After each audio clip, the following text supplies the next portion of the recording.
الله naxariistay gelinka hore maanta magaalada Hargeysa waxa ku geeriyooday Xaaji Axmed Daahir Cumar Baxsane oo kamid ahaa ganacsatada waaweyn ee gobolka Geeska Afrika. Gelinkii dambe ee galabta ayaa halkan xabaalaha baqiica lagu aasay waxaana ka soo qayb galay mudan iyo dadweyne aad u tiro badan.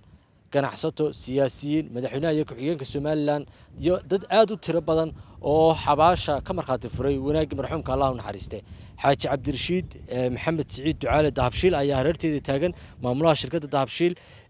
oo isaguna maamulo mid kamid ah shirkadaha ugu waaweyn ee Soomaalidu leedahay qoyska reer Dahabshiilna soo dhow Xaaji maxaad ku xasuusatay Xaaji Axmed Daahir oo asxaab ahaydeen oo garaneysaan oo maanta halkan lagu aasay inna ilaahi wa inna ilaahi raaji'uun Xaaji Axmed Xaaji Daahir Xaaji Baxsane wuxuu ahaa nin ganacsato waaweyn ka mid ah geeska kale ku noolaa oo dhan wuxuu ahaa nin dadka sadaqa badan iyo deeq badan siiya wuxuu ahaa nin nabadda jecel wuxuu ahaa nin dadka jilicsan caawiya wuxuu ahaa nin ganacsatada yar caawiya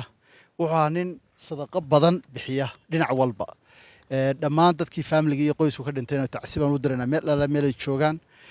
ganacsatada oo kamid ahaana iyagana laftooda tacsiban u direynaa family-giisii iyo qoysaskiisina waa iyagana tacsiban u direynaa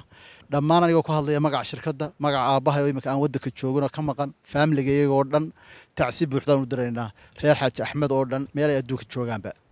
wixii gaar aad ku xasuusato ama dhacdooyinka aad ku xasuusato xaajiga maxaa kamid ah wuxuu runtii ahaa anuu muddo dheer baan imika aqaanay nin markaad la kulmo hor diini ka muuqato wadaadnimo ka muuqato deeqi ka muuqato baac mushtari gana ku muddo dheer ka bilaabay oo taariikhdiisa dadka haya inankiisa inamada qaar kamid ah oo iga sheekeeyay halka uu ka bilaabay iyo halku gaadhay runtii ay tahay meel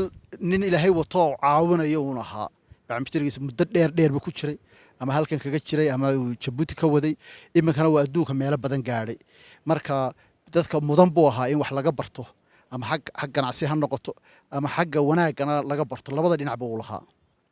Allah naxariisto aad mahadsantahay